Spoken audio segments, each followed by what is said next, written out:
안녕하십니까. 반갑습니다. 우리 대표님의 강의 매주 기다리시는 분들 정말 많으세요. 제 주변에도 정말 많거든요. 오늘은 또 어떤 강의로 돈이 되는 부동산을 알아보는 그런 안목을 키워주실 건지 어떤 강의 준비를 하셨는지요?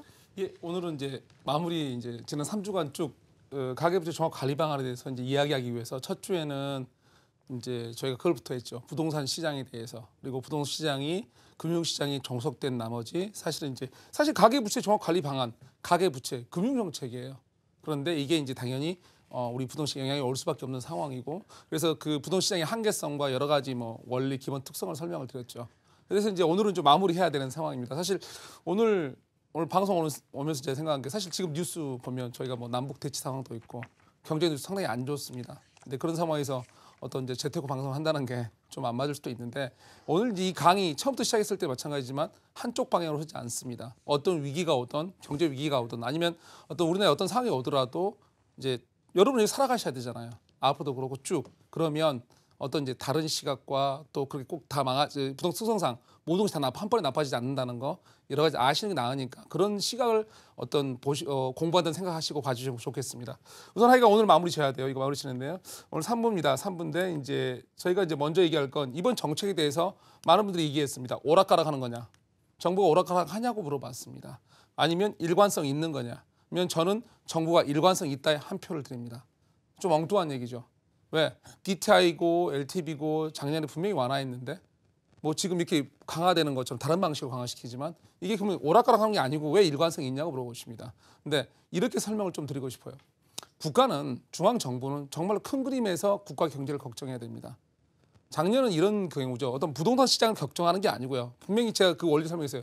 부동산 시장은 이미 금융시장의 하나에 종속돼 있다고 설명을 드렸는데요. 자, 그런 상황에서 봤을 때, 자, 국가가 어떤 외부 파도나 외부에서 어떤 영향이 올 걸 예측됐을 때 국가는 부동산 시장을 걱정할 게 아니고 나라 경제 전체를 걱정합니다. 즉, 이 큰 그림 안에 부동산은 일부가 있는 거죠.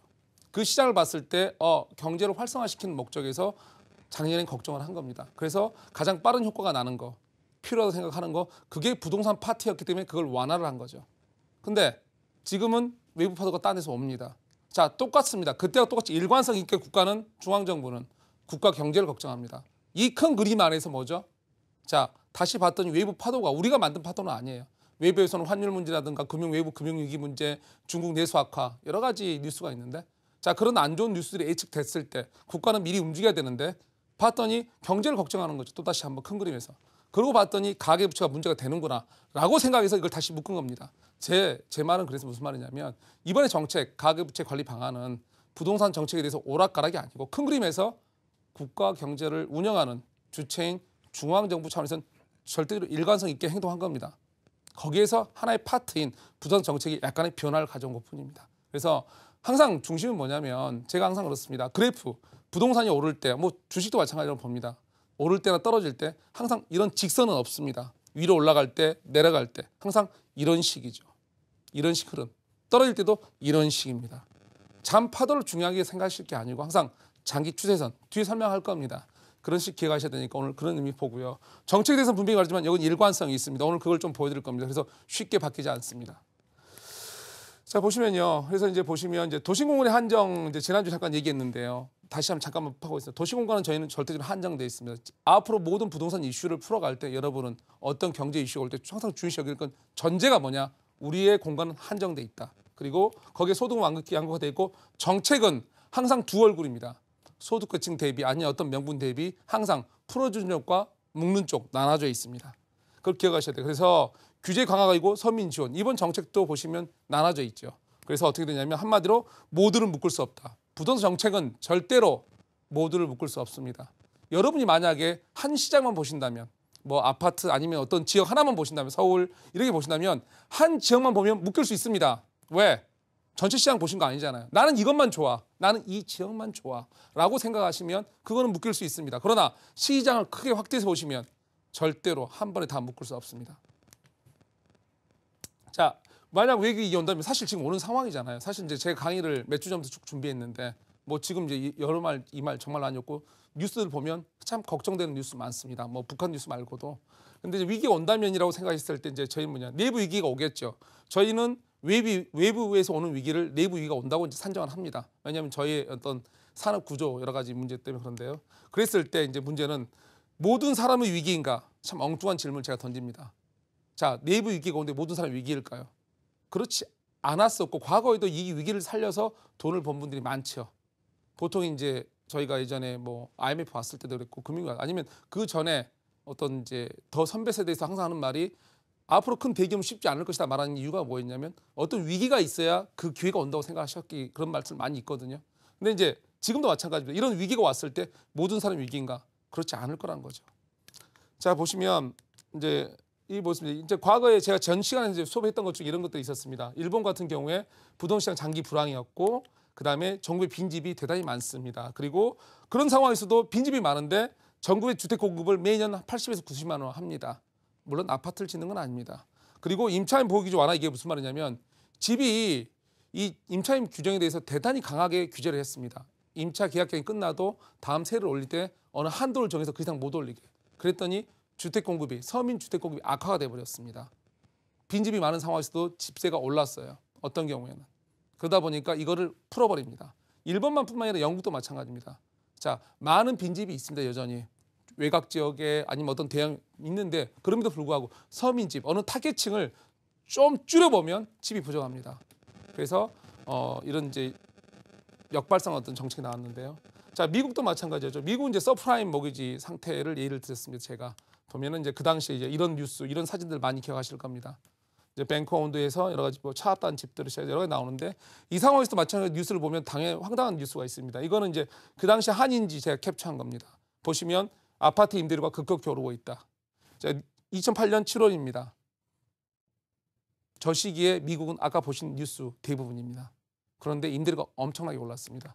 자, 그래서 무슨 말이냐면 모든 사람이 위기냐? 그렇지 않다는 거죠. 모두가 힘들지 않을 수도 있다는 겁니다. 내가 무엇을 갖고 있느냐? 내가 어떤 지역에 어떤 테마의 자산을 갖고 있느냐에서 전혀 다른 상황이 돼버립니다. 왜? 위기 상황에서도 수요가 느는 상품이 있습니다. 우선은 이제 여기까지 하나의 샘플이고요. 우선 이제 정책 풀어야 돼요. 그래서 가계부채 관리 방안 이제 좀 더 오늘 이제 풀어보면 이렇습니다. 우선 정책 핵심입니다. 우선은 정책 핵심을 파악하기 전에 이 정책이 장기적으로 쭉 갈 것이냐를 잡아봐야 됩니다.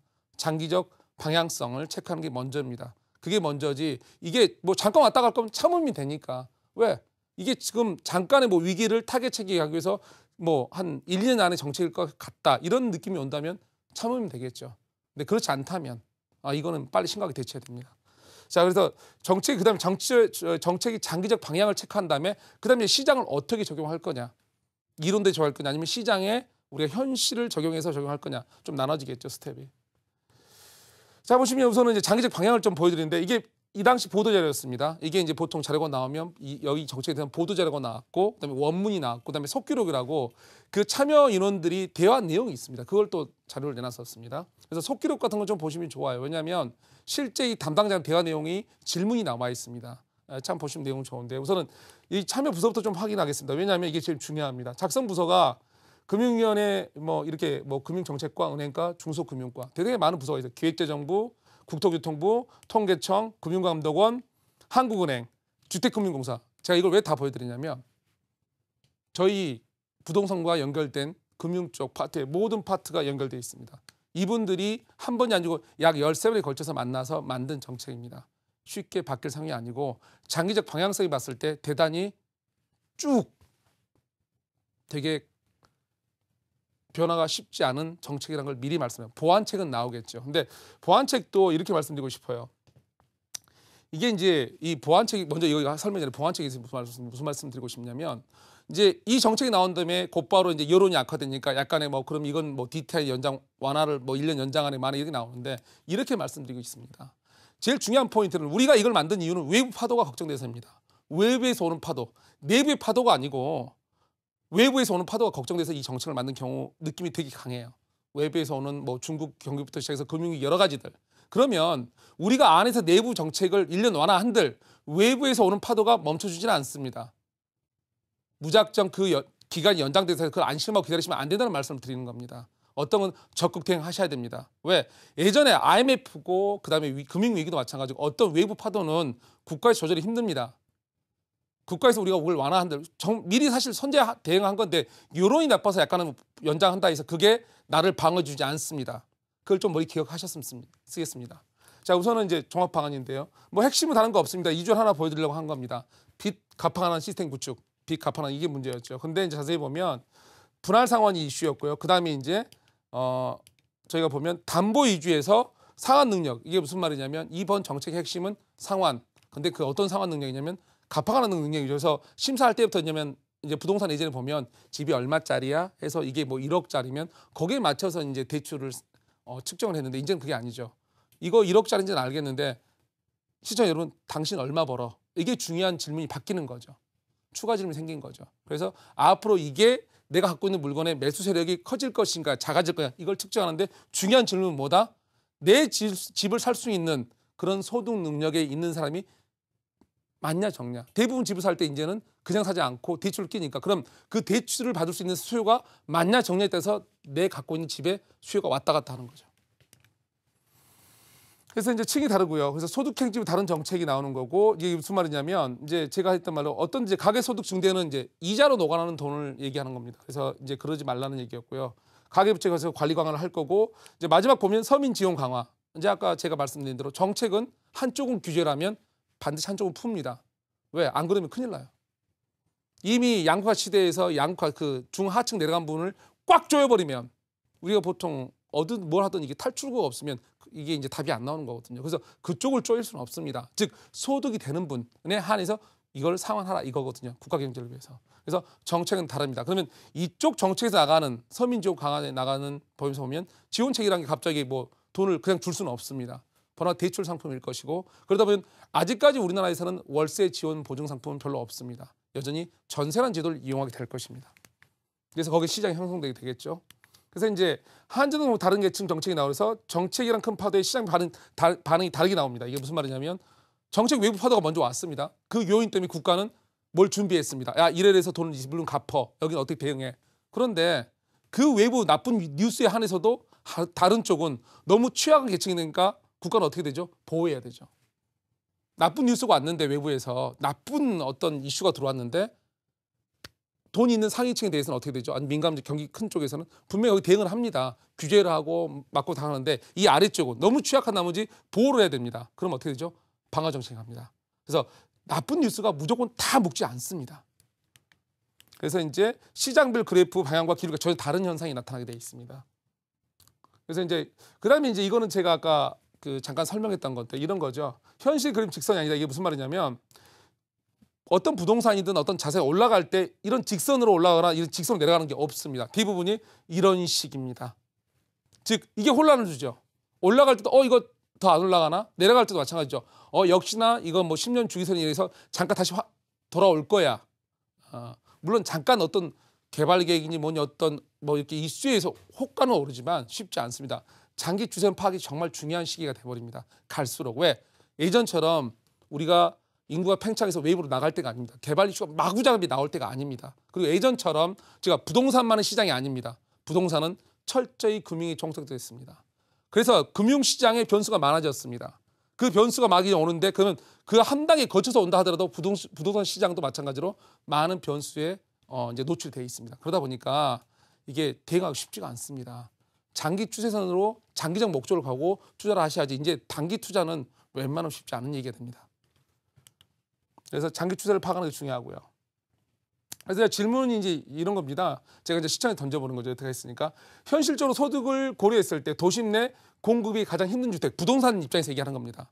경제 위기가 오건 뭐가 오건 아니면 가격지 관리가 들어왔을 때 정부 입장에서 공급이 힘든 주택을 무작정 막을 수는 없습니다. 그걸 찾는 게 되게 포인트고요. 두 번째는 뭐냐면 도심 주거가 불안한 소득 계층의 금융을 규제할 것인가 지원할 것인가. 아까 말씀대로 자 주거가 불안해요. 어느 계층이. 되게 힘들어합니다. 월세로 전환도 되게 많았습니다. 자 근데 양극화입니다. 자 실업률이 높습니다. 금융위기 옵니다. 어떤 얘기 뭐 경매 아니도 경쟁이 좀 왔을 때. 자 그랬을 때 그들의 규제를 묶어야 될까요? 그들의 대출제를 묶어야 될까요? 아니면 지원해야 될까요? 생각 좀만 해보시면 답이 쉽습니다. 그 정부의 지원이 나오는 상품에 대해서 여러분은 투자를 재테크를 하시는 겁니다. 그게 아니고 내가 거주하는 물건이 규제 쪽으로 흐르는 물건 같다. 그럼 방어 정책을 펴셔야 됩니다. 자, 그래서 정부 정책 보면 이제 이번 정책 아까 처음부터 말씀드렸습니다. 저기 정부의 고민이 궁금했는데 제가 원래 중간에 넣었던 내용인데 사실은 이제 순서가 좀 바뀐 것 같아요. 이번 정책은 부동 정책인가? 예, 정책은 정책인데 사실은 금융을 걱정해서 한 정책이죠. 그래서 금융시장을 걱정한 정책.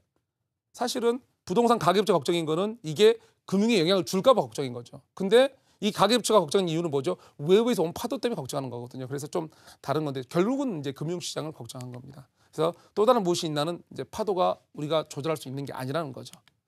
그래서 이제 장기적 목적으로 만든 거고요. 그래서 이제 보면 부동시장은 금융이 철저히 종속된 시장입니다. 이제 서서히 결론 내야죠. 저희가 이제 3주 끌었으니까. 그래서 종속시장이고 국내 금융시장 외국이 민감합니다. 그리고 외부인서 너무 많고 자주 옵니다. 이제는. 그리고 이제 이 변수에 부동산이 종속돼 있습니다. 그래서 장기적 핵심 추세와 지나가는 바람을 구분해야 됩니다. 무슨 말이냐면 아까 말대로 파도를 만드는 잔바람은 바람으로 인식해야 되고 장기적 추세가 뭐냐? 그 하나만 가지고 투자를 하셔야 돼요.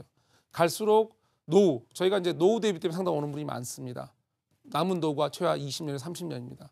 그 긴 시간인데 요즘에 패턴은 너무나 짧아져서 이 어떤 자산 시장에서 그래프도 너무 짧은 패턴을 갖고 있습니다. 그걸 가지고 거의 따라가시려 하잖아요. 못 따라가요. 지쳐서 못 따라갑니다. 결론은 뭐죠? 장기적으로 보셔야 됩니다. 그래서 지금부터 부동산 투자는 정말 장기 추세의 어떤 장기적 안목에서 가는 게 중요한 시기가 돼버렸고 이번 정책도 그런 의미에서 받아들이셔야 됩니다. 그 의미에서 그걸 해석하셔야 되고 투자를 하시고 방어하셔야 됩니다. 네, 그래서 이제 마무리 지을 건데 그래서 이제 이걸로 마무리. 제가 강의 주제 첫 시작을 말씀드렸었습니다. 첫째 시작에 부동산 시장은 절대 하나의 시장일 수 없다. 하나의 그래프를 지니지 않는다는 걸 말씀드린 거고요. 그다음에 뭐죠? 노후되고 한정된 도시 공간에서 소득계층이 존재하는 한 부동산 시장은 하나의 시장일 수 없다. 그리고 정책은 절대로 모두를 묶을 수 없다. 이게 이번 정책의 키워드입니다. 나머지 세부적인 거는 이제 따로 뭐 강의나 이런 데서 풀어드릴 거고요. 3주간 어려운 내용 들으시느라 고생하셨습니다. 감사합니다.